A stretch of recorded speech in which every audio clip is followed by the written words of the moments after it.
We're going to talk a little bit about the Browns defense, but first, as the weather gets colder, the NFL offers stay red hot on FanDuel, and right now, new customers get $150 in bonus bets with any winning $5 moneyline bet. That's $150 if your team wins. So if you've been thinking about joining FanDuel, there's no better time to get in on the action than right now. The app is simple to use, and there's a wide range of betting options, including spreads, player props, over-unders, and much, much more. So visit FanDuel.com/UCSS to kick off the NFL season. FanDuel, an official partner of the NFL. We'll talk more Stefanski in a little bit. We'll talk more Flacco. We'll talk about the Davids going off. But let's talk about the defense first, guys. 4 turnovers, Emerson, Mike, Newsome. real quick, before you get to the defense, I just wanted to mention, with FanDuel, Browns are a 3-point favorite. They open as a 3-point favorite at home against the Bears. Thank you for that, Bull. 3-point favorite. If you're going to bet, make sure you send us a ticket. That's stealing. Yeah. But the defense, 4 turnovers, 3 interceptions, 2 from Newsome, 2 from Emerson, 1 from Newsome. Myles Garrett played better than last week, got a sack in the 2-point conversion. What were your overall thoughts on how the Browns defense performed against a Jacksonville offense, missing some pieces, but still pretty dangerous?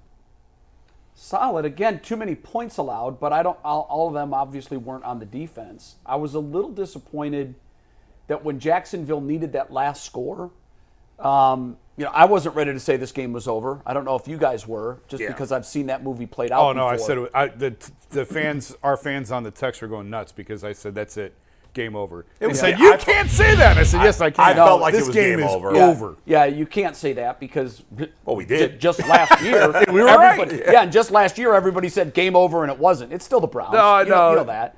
I was just disappointed that they gave up that last score.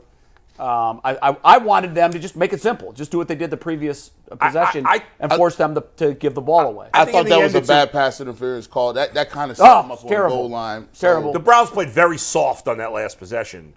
They did, and I don't want them to play soft, even if they thought the game was it. 3 of the 4 Jaguars touchdowns were on the soft final drive, and the other 2 were short fields. Yeah, the short field stuff was.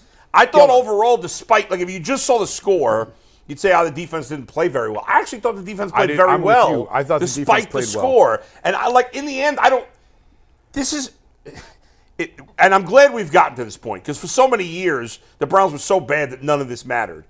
But the Browns won. In the end, that's all that matters. How many points the defense gave up? The defense is smarting right now. Myles Garrett, I know he was a little better. He still wasn't a big factor in this game. Technically, it's a stupid rule. He doesn't get a sack because it was a 2-point conversion. Yeah, I don't understand that either. Which is a dumb rule, but it is what it is. He still wasn't a big factor in this game, but it was progress from last week. You still didn't have Denzel Ward, and I thought what was huge is that I thought it was Greg Newsome's best game outside I've ever seen him play, or at least in the last couple of years. I thought he played extremely well in this game. He got humiliated last week. Yep. He took it personally, and he played his ass off this week. I thought he played very well. We saw a couple of guys we had seen nothing from recently, like Maurice Hurst, had an impact in this game, and he hadn't done anything of late. So you think about this. Grant Delpit gets hurt. Juan Thornhill's a late scratch. No Denzel Ward. I thought the defense played very well considering everything they had to deal with. What do you give them? I give him an A-. Oh, wow. Yeah. I agree, Bull. I think that earlier in the year, we were looking at the numbers, and we looked at, how many yards you're giving up, how many points you're giving up. Right. And we were like, this team is great. But the one thing that we kept talking about is they didn't get no turnovers. No turnovers. You got to force turnovers. They give you 4 of them. Yeah. They give you 4 of them, and a lot of those turnovers gave you the ball back after your team gave the ball away. That's right. So they did a really nice job. I thought that Martin Emerson, he made it. He tried to make a case not for just the Pro Bowl. He's trying to make his case for all pro. I thought he played a heck of a game. He came up on the run support. He had a really nice tackle and a little quick screen. 2 picks, 3 pass breakups on 1 man-to-man coverage. Thought he played his tail off. And you got to think about the other guys. I thought you were dead spot on with Newsome. Best game he's played so far. And by the way, people stepping up the little small stuff. Ronnie Hickman thought he showed up and showed that, hey, we can play without some of our main guys back there. And then one of the last thing here, Hopkins hit a 55-yarder. That was so underrated. Yeah, we'll get into that. That was super underrated right there. Darius that's 2 Smith scores. had his first sack in forever. After getting called out. Yeah. I thought they were opportunistic. Yeah. And I think the announcers did a good job of saying this. The Browns on defense, a sign of a good defense is they can beat you anyway.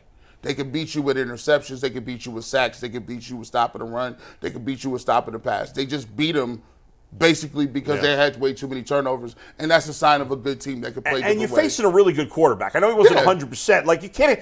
Early in the year, we got caught up in this all-time great. Obviously, the Browns are not an all-time great defense. They're a very good defense that's dealing with injuries. We can't compare it to what we saw earlier in the year when they were completely healthy, right? It's different now. And you give credit to the quarterback, who, even though he threw 3 picks. You know, he's a really good player. So you're not going to shut out the Trevor Lawrence. And by the way, something the Browns have been very bad at the last few weeks, last month really, stopping the run. The Jags couldn't run the ball at all in this game. I'm surprised ETN, I don't think he finished the game, but a buddy of mine that covers Jacksonville said ETN's probably not going to play. Saturday, he sent that to me. Yeah, he was fighting injury. Yeah, I didn't realize how. He said it's bad. And he said, you've got 2 guys right now that are gutting through not just injuries, but painful injuries. And you could tell that ETN was not right just by the way he was running and trying to, at some point, avoid contact when he probably otherwise would have ran to it. I did think they caught a little bit of a injury break, but hey, I'm not apologizing for that. Oh. The Browns have given teams injury breaks all season long. I give them a solid B+. Again, and I know that you guys thought that the game was milked away, but there was drama. And whenever there's drama, I want the defense to stand up and at least keep the team out of the end zone. I thought they were going to make them settle for a field goal there because either way, you got to get a score. I wanted to see a big stand on that last drive, force them to turn it over on downs like they had the previous drive. But all in all, I mean, whenever you come up with 4 interceptions, you can't fault the effort of the defense. I do think Myles looked closer to Myles Garrett than he did last week. I think he's hurting. He is definitely hurting. It was There's no better. question he's hurting. I don't think it was close But I to thought him. his effort this week was better than it was last week. I just thought there were a lot of plays where he was close to getting home. I didn't really see that a lot out in Los Angeles. McNuggets, did you see that? I think I was watching last night, PFF. Did you see the PFF grade where they said Myles Garrett had a 39% pressure rating? Once Blake Hance came in. So remember Blake Hance, who was on the Yeah, Browns? he was with us. When Ezra Cleveland got hurt, they put Blake Hance in, and that's when Myles Garrett he played better from there because Blake Hance is not a starting caliber couldn't do nothing offensive with him. lineman. I think Blake held him every single play. Yeah. Well, we're gonna get to that in I one was sec. looking at By the that way- matchup in particular, and I'm like, why are there not yellow flags all Jay, over the field? put a pin in that because we're going to get to that in 1 second. One more thing on defense, Mike. And then I have a Myles Garrett question, then we'll do officiating. The Jaguars had one massive advantage that they took advantage of.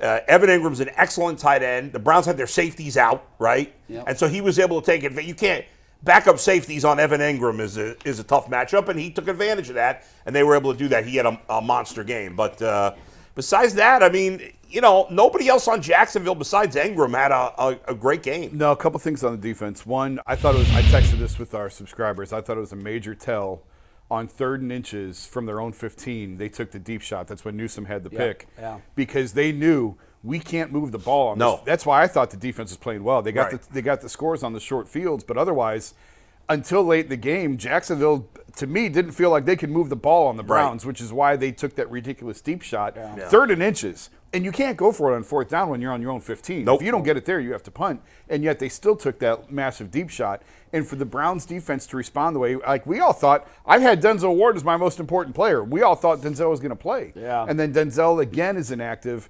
I was told that it's just a medical issue. They can't get him cleared because it's a range of motion issue in the shoulder. And obviously, as a cornerback, you got to be able to move your shoulder. Right. So I don't know with him. I don't know. I would hope we see him next week, but this has obviously been a slow recovery. And then Juan Thornhill tweaks his calf again pregame. That was a total surprise. Yeah. And minutes before the game, now he's scratched and can't go.